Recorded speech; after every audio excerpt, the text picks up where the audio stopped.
Welcome to Tech for Good with Bethnal Green Ventures. My name is Paul Miller, and I'm delighted to be joined today by Louise van Haarst and Alice Driscoll, who are the co-authors of a book that I think should be of massive interest to all Tech for Good founders and investors, for that matter. Smart Conflict: How to Have Hard Conversations at Work. So, Alice, can you tell us a little bit about yourself to start off with before we dive into what's in the book? Yeah, hi, Paul. Thanks for having us. I'm Alice. I'm a coach, leadership coach, team coach with a specialism in conflict. And together with Louise, I'm the co-founder of the Powerhouse. So we work with startup scale-ups and also an enterprise, working with teams and organizations on cultural transformation, as well as sort of high team performance. That's great. And Louise, tell us a bit about yourself. So I am Louise van Haarst. I'm also a leadership coach, team coach and conflict specialist. And what's quite interesting about Alice and I working together is where Alice came from a kind of agency and advertising background. I came from an NGO, strategic change, kind of emergency restructure kind of background, and I think both of us bring something quite interesting into our conflict experience. And we come together to write the book Smart Conflict, bringing together all the experience we've had in our own lives, but also through our coaching practice, where we've done thousands of hours separately to start with. Alice had her own practice, I had my own practice, and what we realised was that Alice was working on a lot of the work to de-escalate live conflicts, and I was doing more work around actually helping people to step up and tolerate conflict and recover from it and rebuild their relationships afterwards. And we realized that if we put those two halves together, we had a complete methodology, which over time, various iterations, has come into Smart Conflict. So we have written the book, one, to put into the hands of people who are maybe 10 years younger than we are, the book that we wish we'd had and we were getting it all wrong, because as I often say, all research is me-search, and Alice and I, in our different ways, were not particularly good at this. We were on the scale of avoidant to aggressive, which we'll be talking through in a while. But also, every time we were talking to clients one-to-one about this, or we were training big teams of people, they would say, is there a book? And we go, there are a few different things, but there's nothing that delivers what we're doing. So we have written the book that our clients have been asking for. And actually, the more we've done it, we've realized our mission really is to help people get better at doing this because of all the gains that are on the other side. So really, we've written it so we can get that message out as far and wide as we possibly can. Amazing. So, Alice, tell us a little bit about what you mean by smart conflict. I mean, you've obviously put it bang there on the front of the book, but what do you mean by smart conflict? Yeah, we thought really, really long and hard about the title, and not just the title of the book, but the book really is the book of the training and the workshops that we run with our clients. And I think smart conflict for us is the right set of words. And in the book, right up front, we give a kind of very specific definition. So I might just start there and then we can unpack it a bit. But so smart, specifically, we mean intelligent. We mean the ability to think clearly and intelligently in difficult moments and difficult situations. Yeah, so that sort of strategic approach to conflict. And then by conflict also really needs defining, because for a lot of people, when you hear that word, you think dramatic, like, oh, I don't get into conflict in my life. That's for sort of, uncouth people over there who can't, sort of manage themselves. And actually, we're all in conflict every day. Whether we know it or not is another thing. So our definition of conflict is an active or frequently perceived disagreement between people. And that could be an opposing opinion, an opposing need, or an opposing set of values or principles. So that's our kind of core definition. And it's really, there's a couple of key components, I suppose, of smart conflict that define it. We've got a model, which actually, Louise, I might ask you to kind of talk through our 5R model, which is really the principle of smart conflict. We talk a lot about how what smart conflict is not is the kind of conflict we think of when we really feel the anxiety around that word, which is relational conflict. Smart conflict is not two people having a go at each other.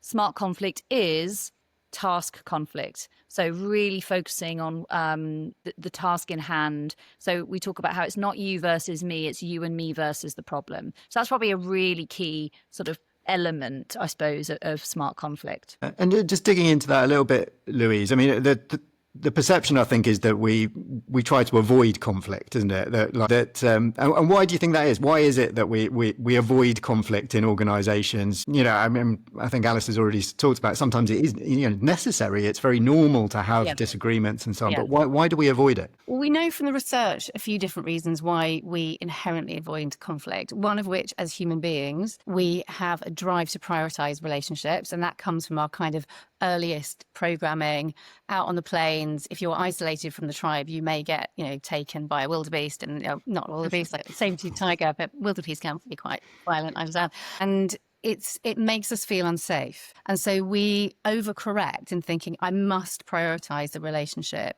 at all costs.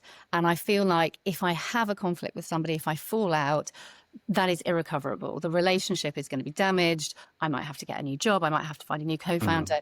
So we kind of catastrophize. So we know from the research that's one of the reasons that we do it. We also know from our work and all the other kind of related psychological research is there are all sorts of reasons that we have default settings when it comes to conflict. So some people are by default avoidant, either because there are some genetic factors around there, but often it's how we've had it modeled. It's our early experiences at home, in our early family life. It's often our first workplace where we've seen how conflict was modeled. And if that didn't feel safe, we've learned that we mustn't lead into it.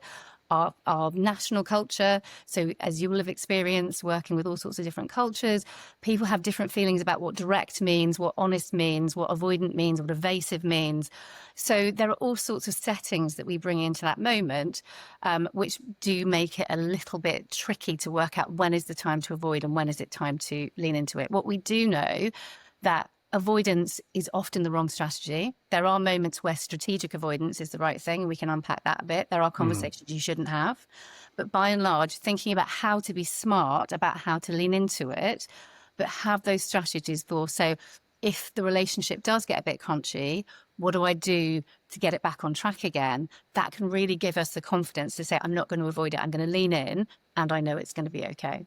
Would you mind building on that, Paul, if that's all right? Yeah, of course. And I think particularly to that last point, I think one of the reasons that people often avoid conflict that we've seen is a misplaced fear that rupture will be terminal. So it's all the things Louise has outlined, which is the relationship is so important to me, but there's this misunderstanding that if we have a disagreement, we'll never get back on track. And it is misplaced because actually it's possible to repair even some of the most entrenched conflicts. And we've seen it all. We really have. And that co-founder relationship in particular, it's really intense. It is a work marriage. And the fear of that getting any worse or going wrong can I think level really, really means people do double down on that avoidance, because the risk of that relationship going south can be quite financially enormous. Yeah. So it feels so high risk to kind of poke the bear. But the irony is the avoidance becomes the issue. And so I think a lot of the work we do is really helping people understand that actually the high risk thing to do is the avoidance, and to just trust us and therefore to see in practice that actually almost every rupture can be repaired. Not every rupture, but almost every rupture. Is recoverable. And I think there's a second really, really important thing that might be quite a British thing, which is lots of people say to us, but I have a really strong value of kindness. And it's really important to me that I act with integrity and kindness to my team. And I don't want to be a dick. And I don't want to be perceived as one either. And we're like, okay, that's great.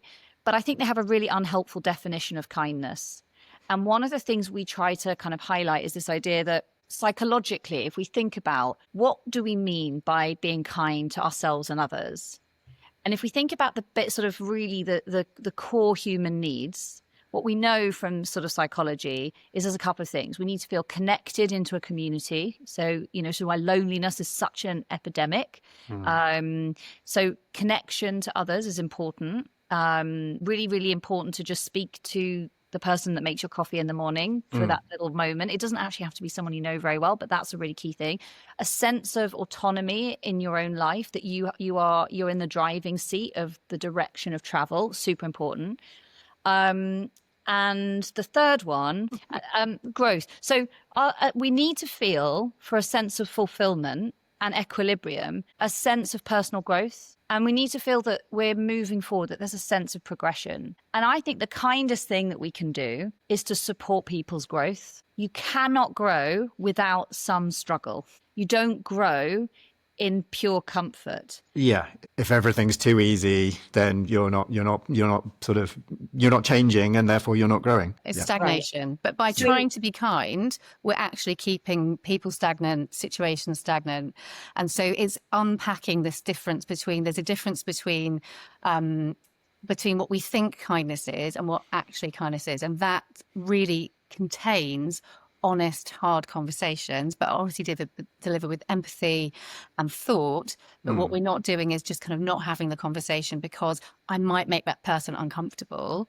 That's actually not a particularly kind thing to do. Thinking that a little bit further, are there some sort of early warning signs that we are avoiding those kinds of conversations, if you like? Because I think even talking about the fact that we're avoiding those conversations is sometimes avoided, if you see what I mean. Yeah. But what are the early warning signs that you see? And Louise, I'll come to you first. But maybe. It's quite consistent in terms of what we see. So you would imagine as conflict coaches, we spend most of our time sort of de-escalating active conflicts. We do that. But I say we spend about 80% of our time working with teams who need to dial up their conflict.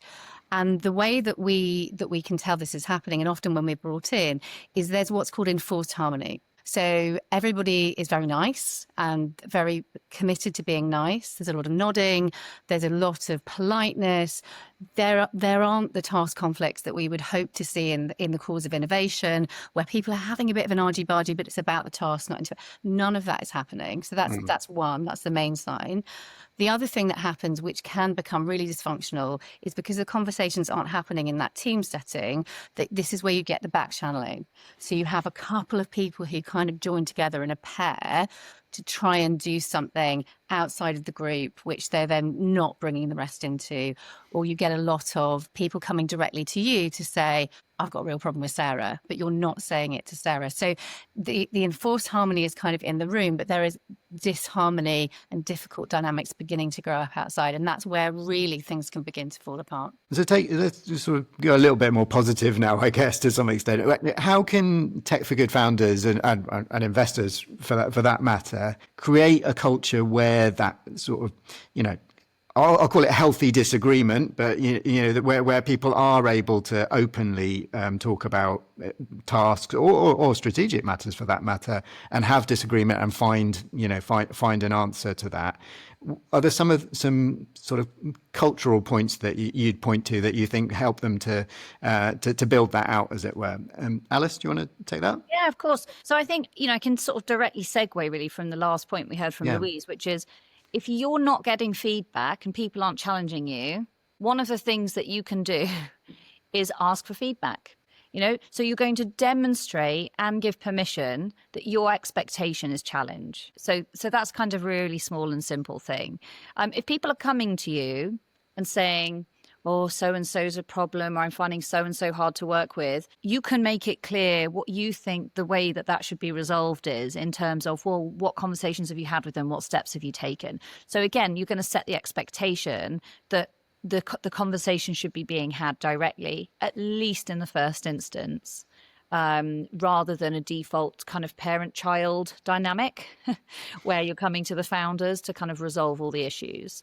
But I think kind of more structurally, the first thing is to declare the ambition and just say it out loud to, between yourselves as founders or with the team, to say, this is an important part of our culture, and to really have an open conversation so that everyone's on the same page about why. Like, why is that going to be in service of our shared goals? So that everyone can find their own kind of intrinsic motivation for why this is something that they're going to work hard at, because it's not an easy thing to do, to lean into the discomfort. Mm-hmm. So your why's got to be really, really strong. Then you've got to get really detailed about the how. So we could know why, and you could know in principle it's a good thing. But the thing we've noticed is that there's a really big skill gap around hard conversations. So people don't actually know the language, the timing, the protocols that would really set them up to succeed. So just intentionally deciding to go and upskill yourself in this. That could be reading a book, that could be listening to some podcasts. It doesn't have to be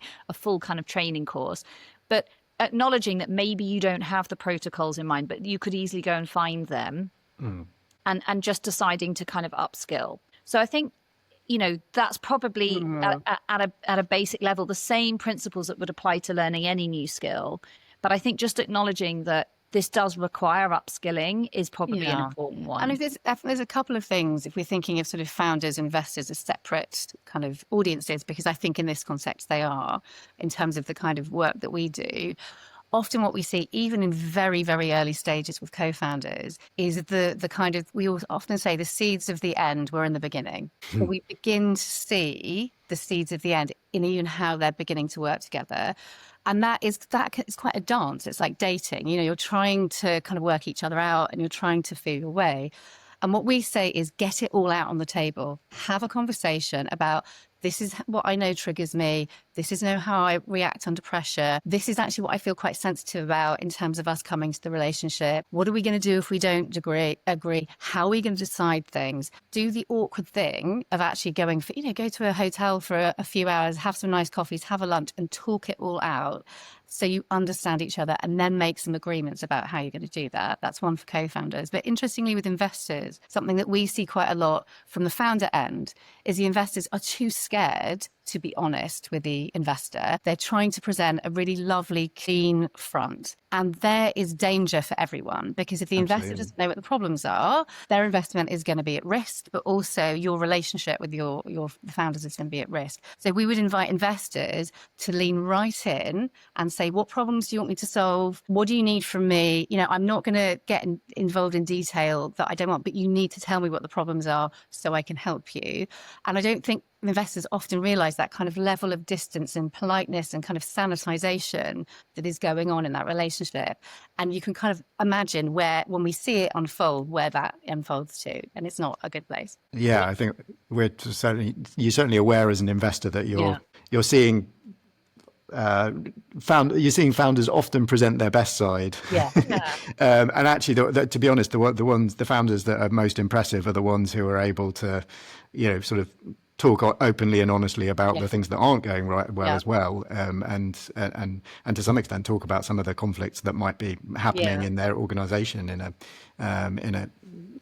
sort of a safe and constructive way. In the early days where feels like there's risk and maybe there's uncertainty about what the relationship can tolerate in that front, process can really help. So there's a bit of process around, okay, so let's agree together. What does sort of constructive challenge and healthy disagreement look like here? How will we know we're doing it? And one of those things is we won't just all agree all the time, but then wonder why things are not being followed through when we leave the room. That's another kind of early warning signal, I guess.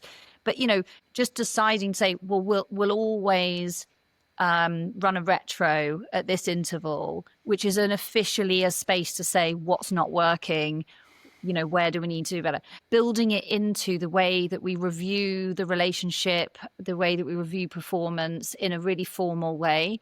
And just deciding as a protocol, in a meeting, that somebody's job, for example, is to notice if there's not enough opposing views, and to kind of actively call it out and say, if we were to have some, what might they be at this moment, to just really make sure that's there. Yeah, that's great.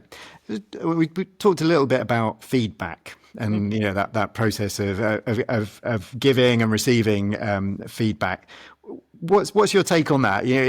Should it always be like direct and honest? Do you have a particular way that you would suggest people ask for feedback or give feedback? And are there exceptions where actually, the feedback shouldn't be given, if you like?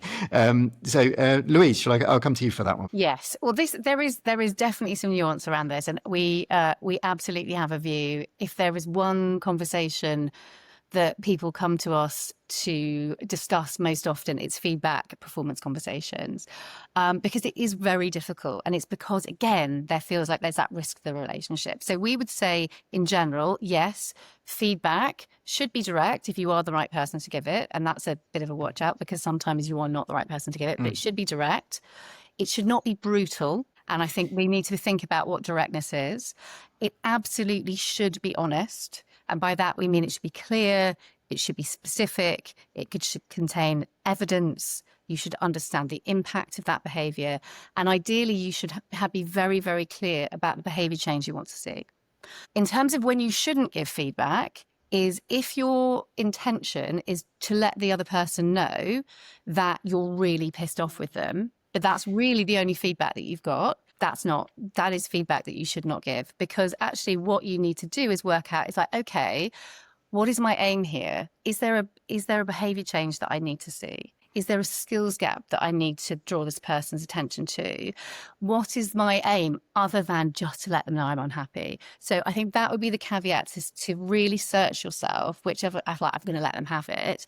That would be the moment to kind of take a pause, but also thinking about what directness means, because what we always talk about is clear as kind. So yeah, we want to be absolutely clear, but we want to be bringing that support alongside the challenge. So yeah, this wasn't great. That pitch wasn't ideal. These are the specific reasons why. This is the change I need to see. I believe you can do it. Mm. So it's really thinking about how to create that clear and kind communication. We've got a whole decision tree in the book for should I have this conversation? Okay. Which was really fun to design as well. So as we've got a nice full page visual on that. But as Louise said, there's a couple of other reasons you might choose to, what we would call strategic avoidance. Yeah. So maybe they're emotionally not in a place where they're going to hear the message and it's going to land in a useful way. Maybe you are not regulated enough to keep yourself risk-free. There's something to be said for that. Maybe it's not going to change anything and you're going to pick your battles.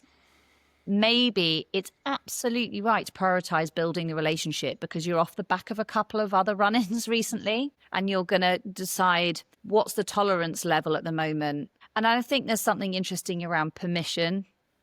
And sometimes we're not sure if we have permission or if it would be welcomed.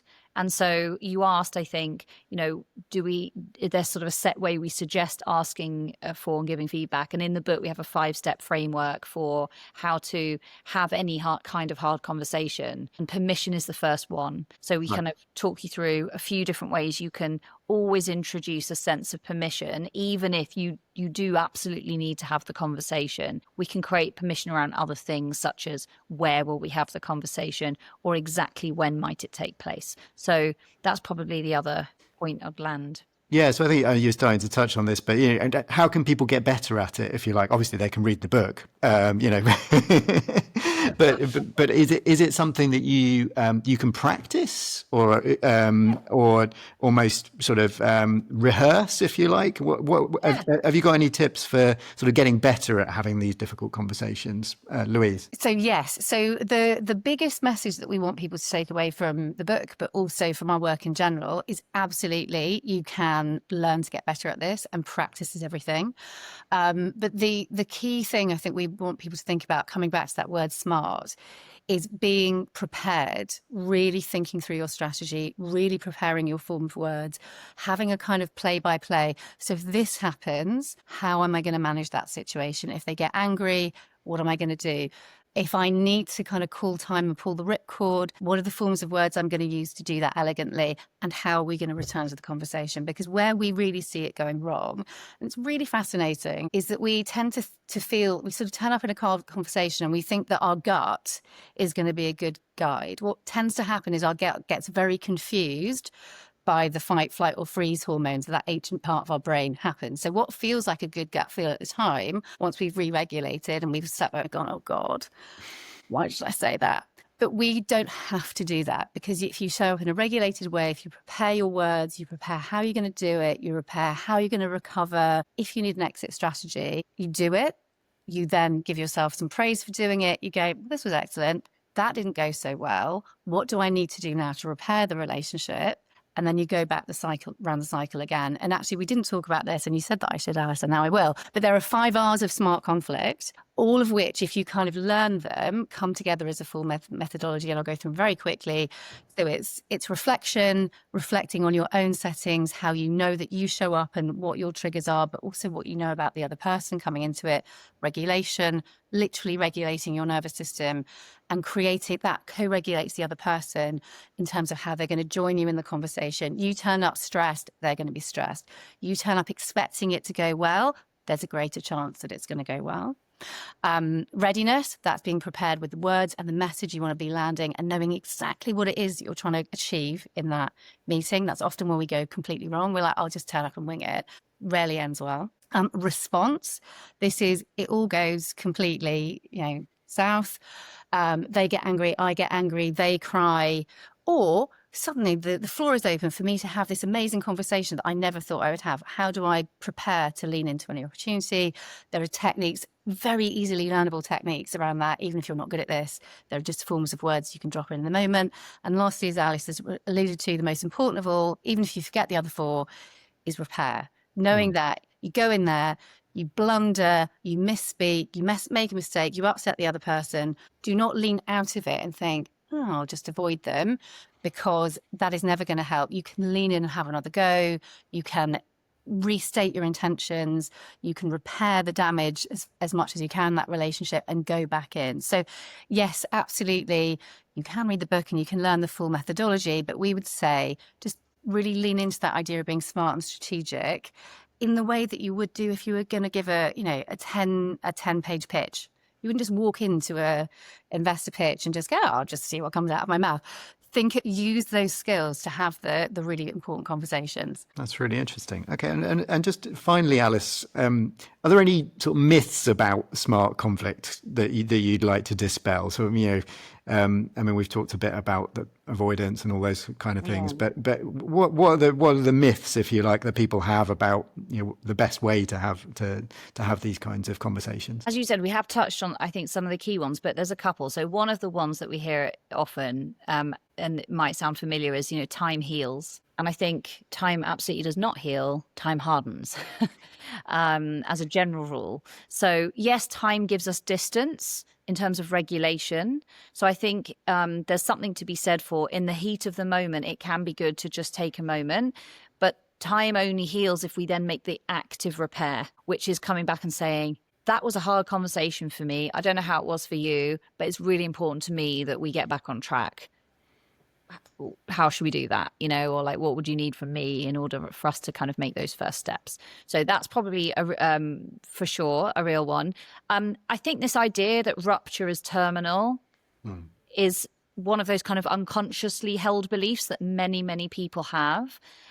So I think we couldn't sort of reiterate enough this idea that almost all conflict can be repaired, and actually in a sort of scarily quick time frame sometimes.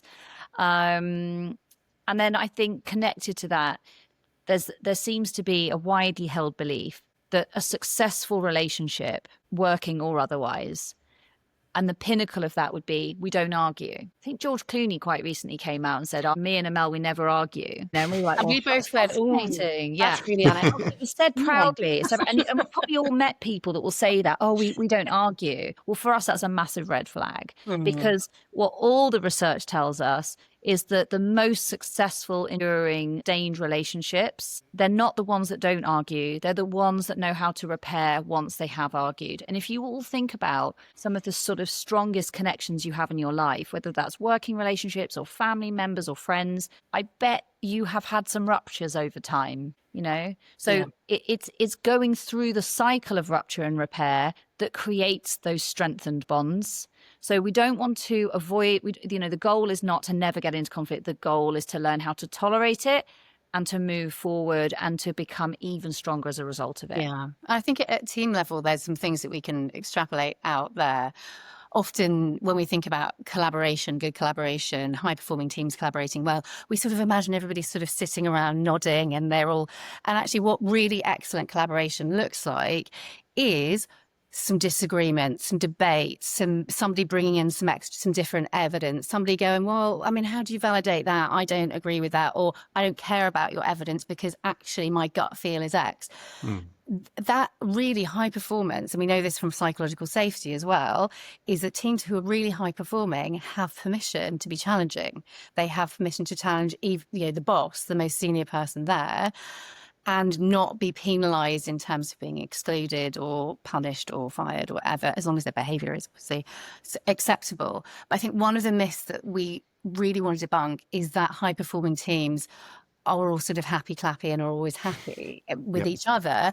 You are going to go, oh God, this really annoyed me about that. But we had a really important point, and actually she's right. It's annoyed me that she's right, but bloody hell, she's right. But then we would go on and have a conversation about the fact that was a bit difficult and move on. And I think that enforced harmony myth is something we would like to throw out the window. We don't want to see people being incivil, rude, involved in interpersonal conflict and backstabbing. Absolutely not. So that's the opposite extreme. But I think that's a team level, particularly when people are creating cultures and creating their teams at quite an early level as startups, it's to really think about what that healthy conflict means for your culture and how you build it in when you're a small number of people. Because if you can do it then, it's much easier to then extrapolate it into something bigger. But if you got into some sort of strange, unhealthy dynamics when you're small, that will tend to follow you as you grow. That's fantastic. Well, Louise, Alice, thank you so much for joining us today on Tech for Good. The book, Smart Conflict, How to Have Hard Conversations at Work, is available for pre-order at the moment. It's out in September, so please do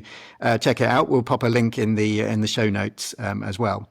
If you've got suggestions for guests or topics that we should be covering on Tech for Good, do get in touch. And if you're thinking of starting a Tech for Good venture and looking for investment, don't forget to check out bethnalgreenventures.com to see whether we might be able to help. That's it for this week. Thanks for listening and goodbye.